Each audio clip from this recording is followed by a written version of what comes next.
அப்படிப்பட்ட அந்த நம்பிக்கையோட ஸ்ட்ரென்த்தை பற்றி சொல்றதுக்கு பைபிளில் நிறைய கதைகள் இருக்கு. அதை படிக்காதவங்க படிச்சு பாருங்க.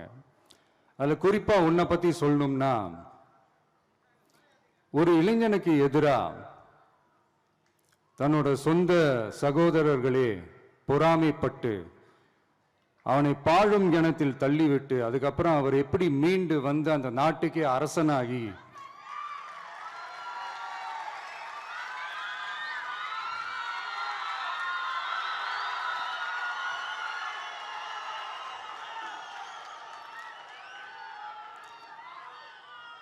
அந்த நாட்டுக்கே அரசனாகி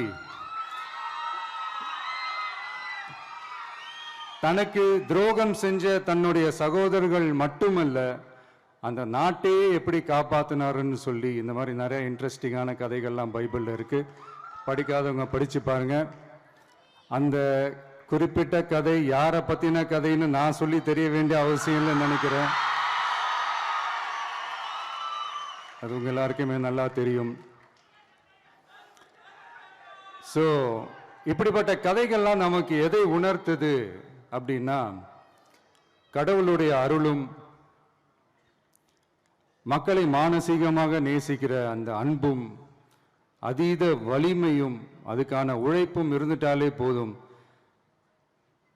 எவ்வளவு பெரிய ஒரு போராட்டமோ ஒரு போரோ இல்லை எதிரிகளையோ ஜெயிக்கலாம் அப்படின்றது தான் இந்த கதைகள்லாம் நமக்கு உணர்த்துது. இந்த விழாவில் நான் ஒரு உறுதியை ஒன்று கொடுக்குறேன். நாமளும் தமிழக வெற்றி கழகமும் சமூக சமய நல்லிணக்கத்தை பாதுகாக்கிறதுல 100% உறுதியா இருப்போம். அதில் எந்த விதமான ஒரு காம்ப்ரமைஸும் இருக்கவே இருக்காது. அதனால தான் நம்மளுடைய கொள்கைகளுக்கு மதச்சார்பற்ற சமூக நீதி கொள்கைகள்னு பேர் வச்சதே இந்த உறுதினால தான். கண்டிப்பா ஒரு ஒளி ஒன்று பிறக்கும். அந்த ஒளி நம்மளை வழி நடத்தும்.